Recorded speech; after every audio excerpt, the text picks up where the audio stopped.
Hello friends, welcome to light and little lamb Telugu channel. ఈరోజు మనం ఒక శక్తివంతమైన వీరుని కథను తెలుసుకోబోతున్నాం. అతను ఎవరో కాదు, సంసోను. దేవుని ఆత్మతో ఫిలిష్తీయుల మీద గొప్ప విజయం సాధించిన వ్యక్తి. కానీ ఓ మోసపూరితమైన ప్రేమ ఆయన జీవితాన్ని ఎలా మార్చేసిందో తెలుసుకోవాలని ఉందా? రండి చూద్దాము. ఇశ్రాయేలీయులు దేవునికి విరుద్ధంగా పాపము చేసినందున యెహోవా వారిని ఫిలిష్తీయుల చేతికి 40 సంవత్సరాలు అప్పగించాడు. జొర్యా ప్రాంతంలో మానోహ అనే వ్యక్తి ఉండేవాడు. అతని భార్యకు పిల్లలు లేరు. ఒకరోజు యెహోవా దూత ఆమెకు ప్రత్యక్షమై ఇలా చెప్పాడు, ఇదిగో నీవు గొడ్రాలవు, నీకు పిల్లలు లేరు. అయితే నీవు గర్భవతివై కుమారుని కందువు. కాబట్టి నీవు జాగ్రత్తగా ఉండి అపవిత్రమైన దేనినైనను తినకుండుము. నీవు గర్భవతివై కుమారుని కందువు. అతని జుట్టుమీద కత్తెర పడకూడదు. ఆ బిడ్డ గర్భమున పుట్టినది మొదలుకొని దేవునికి నాజీరు చేయబడినవాడై ఫిలిష్తీయుల చేతిలో నుండి ఇశ్రాయేలీయులను రక్షింప మొదలుపెట్టునని ఆమెతో చెప్పెను. తరువాత మానోహ భార్య కుమారుని కని అతనికి సంసోను అను పేరు పెట్టెను. ఆ బాలుడు ఎదిగినప్పుడు యెహోవా అతని నాశీర్వదించెను.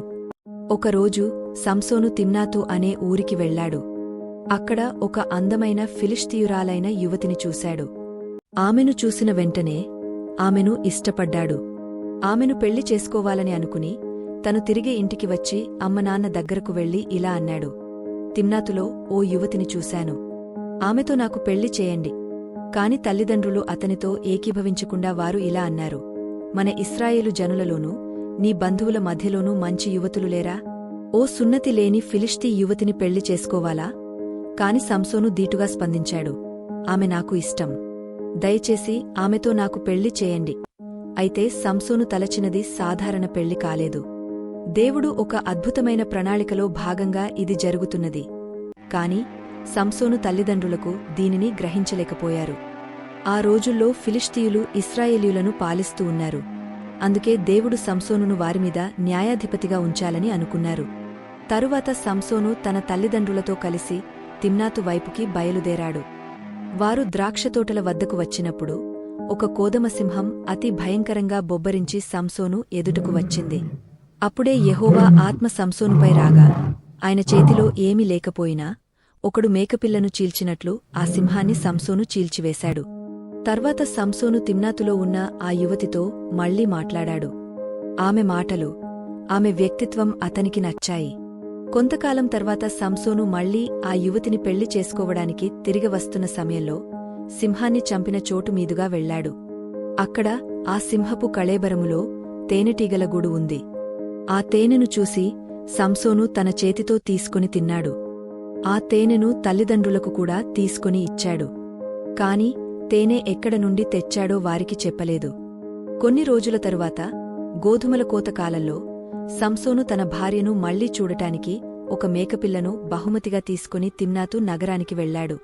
అతడు ఇంటి లోపలికి వెళ్లి భార్యను కలవాలనుకున్నాడు. కాని ఆమె తండ్రి అతన్ని అడ్డగించాడు. సంసోను ఆశ్చర్యపోయాడు.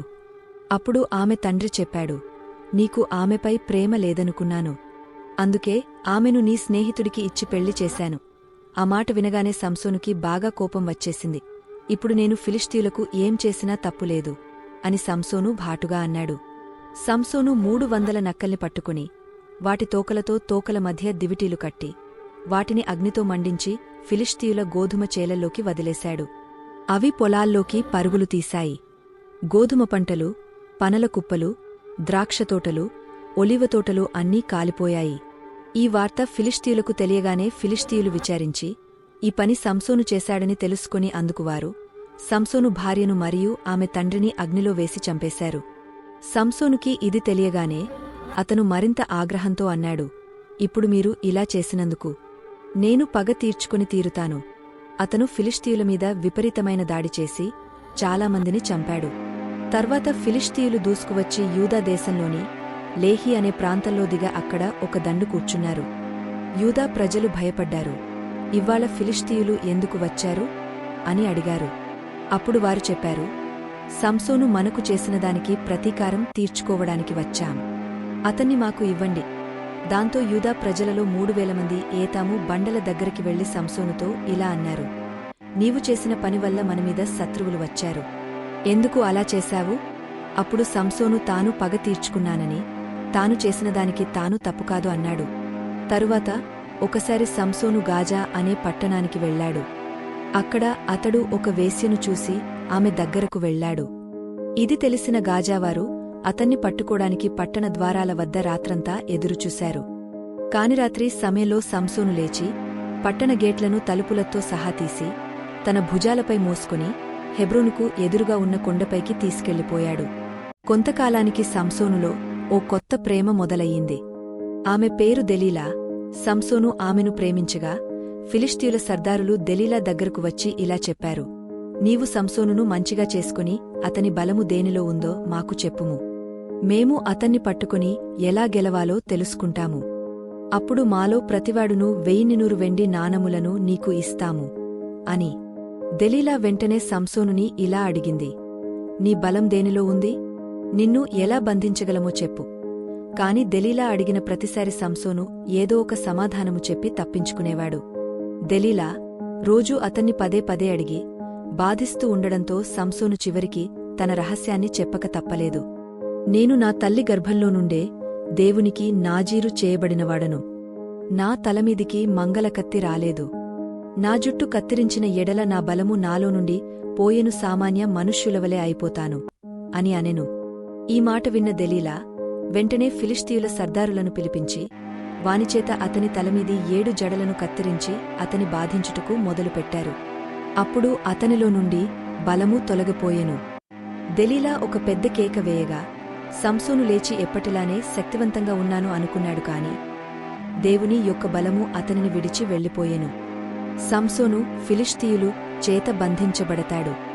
ఫిలిష్తీయులు సంసోనును పట్టుకుని అతని 2 కన్నులను పీకి గాజాలో ఇత్తడి సంకెళ్లతో బంధించి బందీగృహంలో తిరగలి విసరే పనిలో పెట్టారు. అయితే సంసోను జుట్టు తిరిగ పెరగడం మొదలైంది.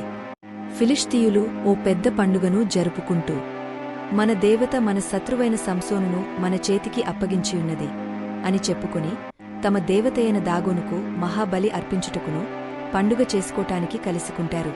అతన్ని గుడిలోకి తీసుకొచ్చి 2 స్తంభాల మధ్య నిలబెట్టి ఎగతాళి చేస్తారు.